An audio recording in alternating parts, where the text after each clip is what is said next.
Hi guys, Sabrina from Campbell's Freedom Farm. Okay, we planted the chestnuts outside in a large tree container. And actually I'm planting some persimmons out there and other options for trees. Fruit trees and nut trees. But what's another option? Now I was cleaning out the refrigerator because we're having a large Thanksgiving. And they look like pawpaws. I'll take a picture of it, but and these have been in there, I don't know how long. That's the problem. They take room in the refrigerator or the freezer, and then you forget about them, or I do. And there's got to be a better option. So for me, I really love the milk jugs, and I'll put some other links for the milk jugs. And I'm going to show you how I did this, but putting the seeds in the milk jugs and either putting them outside against a building or in a really cold storage like a basement that's unheated like mine or a well house or whatever is a better option. We could put them in here and forget about them. But somebody asked, what happens if they don't survive outside in a milk jug in my climate? You only plant seeds that are capable to grow as perennials in your zone. So I'm a zone 6. These seeds have to be a perennial in zone 6. Otherwise they will freeze. Let me show you how I got the milk jugs ready.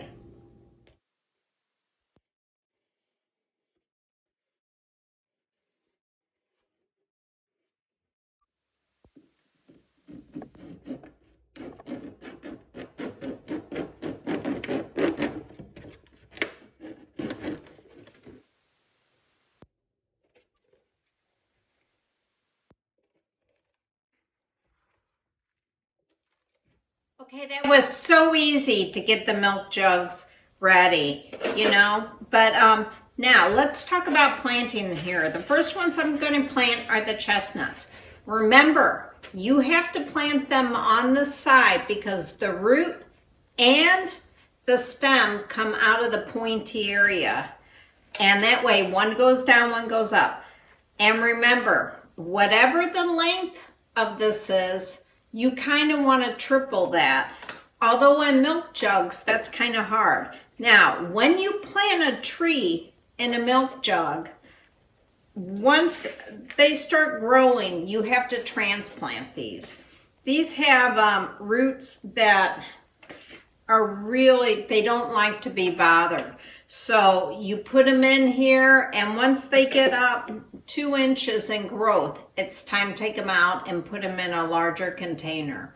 Okay, so this is so easy. So here's the chestnuts, and then I'll put the dirt on at the end so my hands are all clean.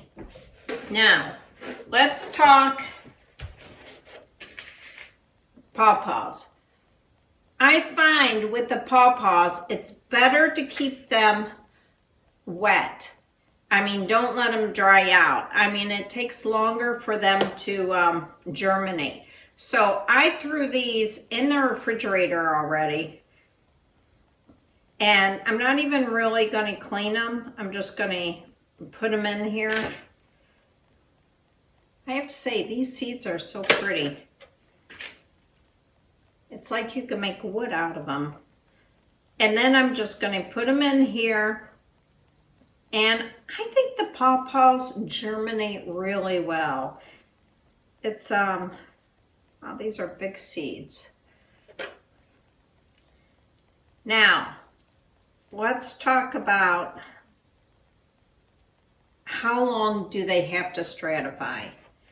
Now, stratification is Mother Nature's way of saying, hey seed, we just made you, but we don't want you to grow yet because you'll freeze the minute you start growing. Because these seeds are produced at the end of the year, and if they start germinating, winter will kill them in our zone. You know, if you're in Hawaii or something like that, there is no stratification because there they don't need it. So it's like a clock in these seeds. They need 2 or 3 months of cold, and then they're done. So one pawpaw fills one container on this, and I'm really putting them out in here. And remember, you could compost this. Okay.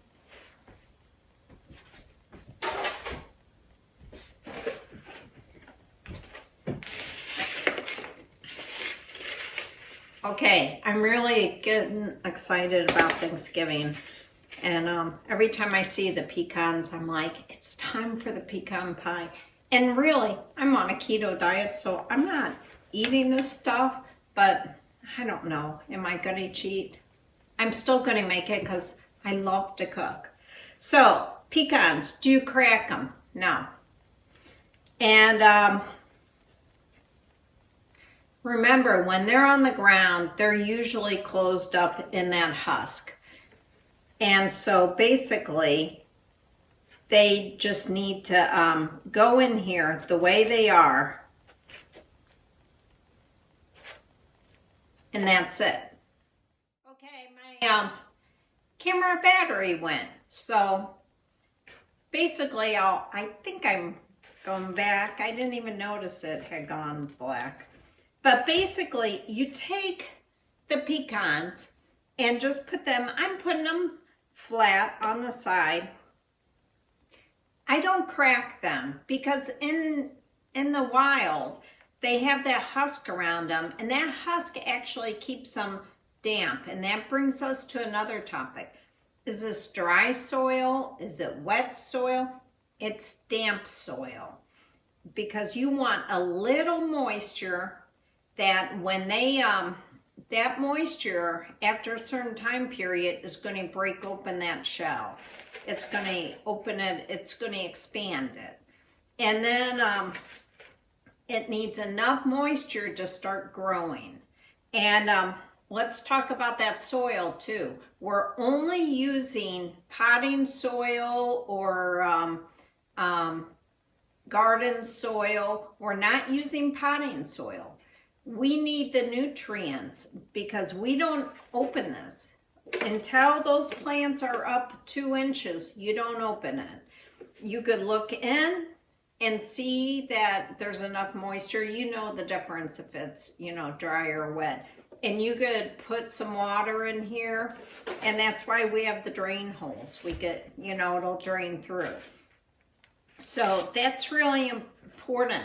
So then at the end, all we do is just put a couple inches of soil on here, as much as you can, and just pack it down.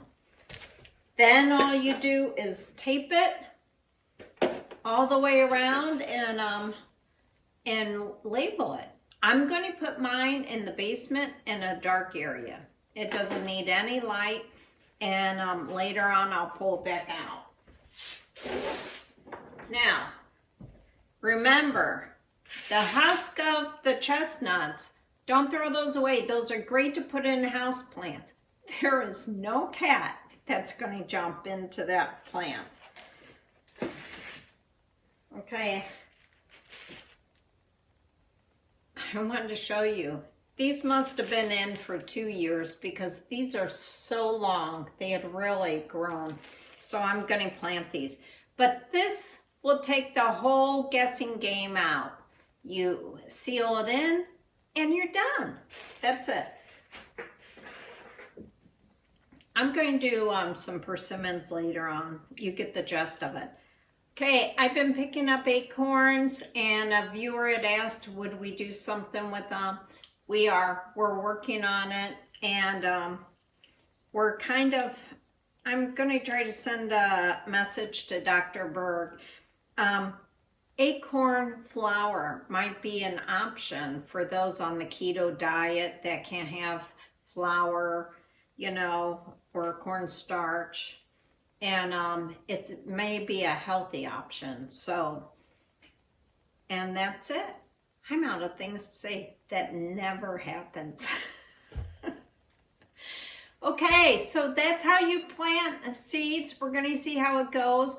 I'm going to do 2 sets of these. You just won't see me. I'm going to put some in the basement, some by a building, and then in the spring we'll find out who's successful. This is Sabrina from Campbell's Freedom Farm. Have a great day.